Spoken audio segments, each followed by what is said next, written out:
अब आपका कुछ और हो तो वो कर ले, हो गया फोन करा दो। हाथ में ले लो सामने मुझको थोड़ी सी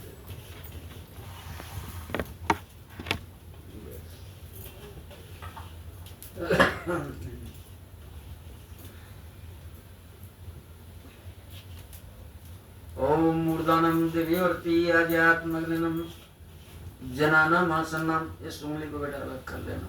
हाँ, इसको थाली में लो पहले, ऐसे हाथ को यूं ऐसे, ये अलग रखो। ओम मूर्धानम दिव्यवर्ती आध्यात्मग्नम जनानम आसनम पात्र जनयंत देवा स्वाहा। सर छोड़ दो।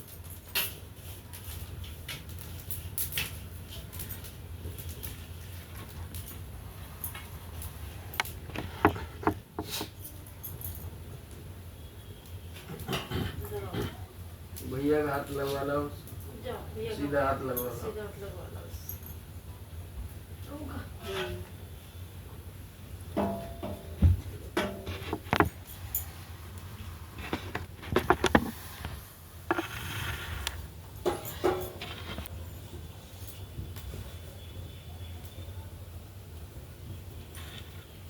सत्यनारायण भगवान की जय।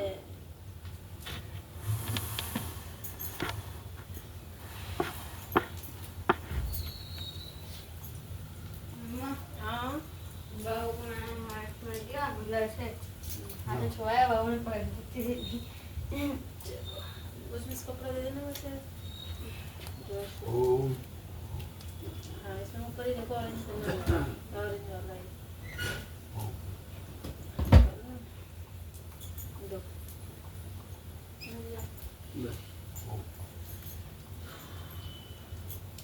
ओम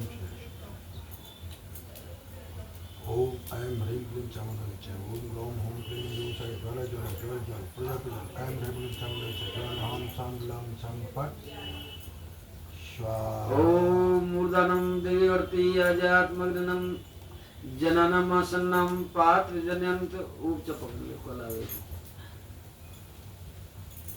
पात्र जनयंत देवा स्वाहा। स्वाहा।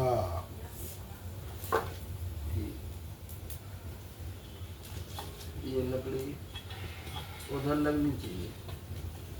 लगा दो पंडित जी, गोले वो को उस उतना तरफ पा जाएगा। चम्मच से ऐसे करके उसको गोले को लग गई। हाँ, हो गई। अब बचा हुआ घी इसके ऊपर खड़े होकर तर्जनी उंगली को अलग रखते हुए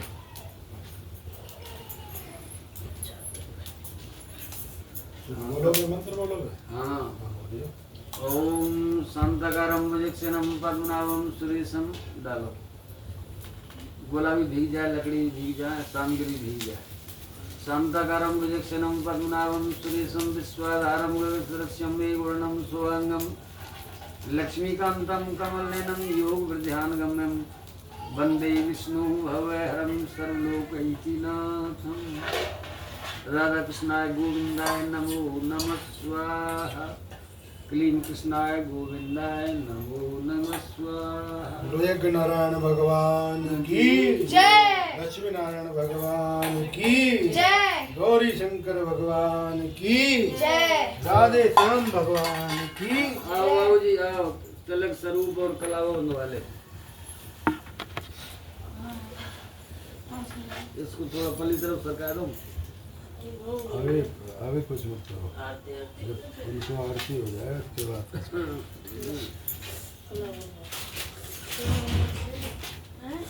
जी हाँ, आप देख रहे हैं भगवान सत्यनारायण की कथा और यज्ञ हुआ। हमारे पास आए हैं पंडित जी राजस्थान जयपुर के पास से, किनारे से। नाम है इनका रामचरण। हाँ जी हाँ जी। कौन से पंडित जी हैं आप महाराज? श्री रामचरण उपाध्याय। उपाध्याय जी महाराज कृपा करने बरसाने आए हैं। देवा मृदुगुण तिलकंते प्रियक्षन्तु धर्म का मार्ग सिद्धे।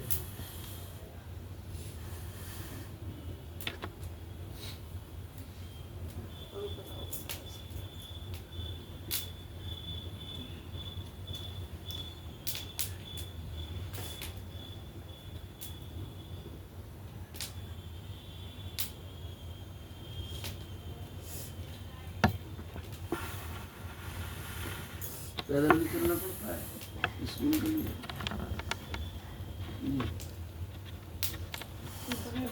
बोलो सत्यनारायण भगवान की।